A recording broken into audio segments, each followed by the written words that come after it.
अस्सलाम वालेकुम दोस्तों।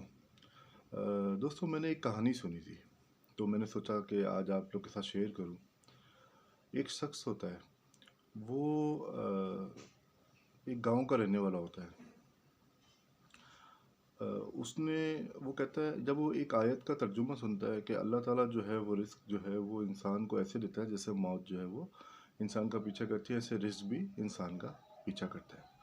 तो जब ये उसने आयत का तर्जुमा सुना तो अल्लाह माफ़ करे कि उसने एक ज़िद लगा ली कि मुझे जो है वो रिस्क जब अल्लाह खुद दे देता है तो मुझे कुछ काम पे जाने की और कोई भाग दौड़ करने की ज़रूरत नहीं है। ये सोच के वो एक नदी किनारे बैठ जाते हैं और नदी किनारे बैठकर ज़िद लगाता है अल्लाह से कि या अल्लाह, तेरा वादा है रिस्क देने का, तो मैं ये बैठा हूँ तो मुझे तू जो है वो खाना दे दे।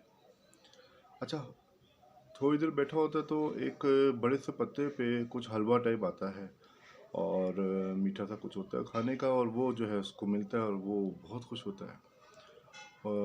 वो हैरान होता है और उसके बाद जो है उस पे बड़ा यकीन भी हो जाता है कि या अल्लाह, तूने जो वादा किया था और वो वादा तूने पूरा कर दिया, और रिस्क तूने मुझे जो है वो पहुंचा दिया जहाँ मैं बैठा था, क्योंकि तेरा वादा था।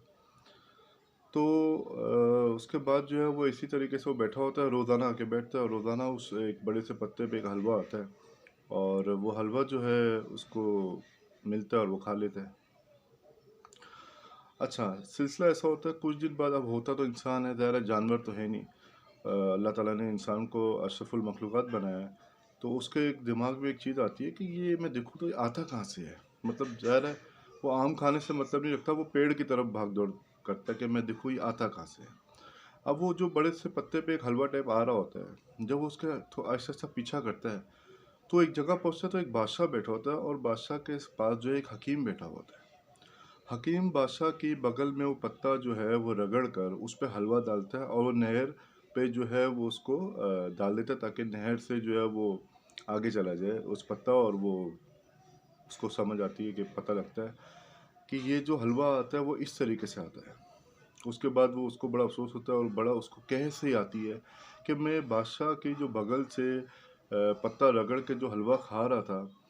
तो उसके बाद वो फिर किसी आलिम के पास जाता है और इस बारे में जब पूछता है, तो आलिम साहब उसको ये बताते हैं कि तुमने जो बैठे-बैठे रिस्क जो खाना था वो तुम्हें इसी तरीके से अल्लाह ताला ने दिया। बग़ैर मेहनत के जो इंसान चाहता है कि बग़ैर मेहनत के बैठे-बैठे उसको रिस्क मिले, तो ज़ाहिर-सी बात है उस रिस्क में वो बरकत नहीं रहती और वो चीज़ नहीं रहती जो उसको मिलता है। तो उस चीज़ से, इस कहानी से ये साबित होता है कि इंसान को जो है वो मेहनत करनी चाहिए और उस मेहनत में ही अल्लाह ताला उसका काम पे बरकत अता फरमाता है। तो मेरा गाइज़, मेरे एक ज़हन में एक बात थी, ये मैंने ये बात सुनी हुई थी कहानी, और ये कहते हैं कि सच्ची बात है। ऐसा हो चुका है किसी ज़माने में कि इस शख्स के साथ ऐसा हुआ तो फिर से तौबा कर ली और उसके बाद फिर वो जो है वो काम पर जाना शुरू हुआ। और ये एक बहुत बड़ा जो है हमारे लिए एक मिसाल है कि हम लोग को बैठे-बैठे ये नहीं सोचना चाहिए कि अल्लाह ताला का वादा है तो अल्लाह बैठे-बैठे रिज़्क अता फ़रमाएगा। अल्लाह ने रिज़्क देना है, इसमें कोई शक की बात नहीं है। और आपको काम पर जाना होता है और काम करके, मेहनत करके ही उसमें जो है अल्लाह ताला बरकत अता फ़रमाता है, तो ही आपकी जो हलाल रोज़ी-रोटी बनती है। तो मेरे बस ये बात थी तो मैंने आप पे शेयर की। और अगर अच्छी वीडियो लगी तो प्लीज़ इसको सब्सक्राइब करेगा, लाइक करेगा और कमेंट्स करेगा, और हो सके तो उसको शेयर भी करिएगा। जज़ाकल्लाह, अस्सलाम वालेकुम।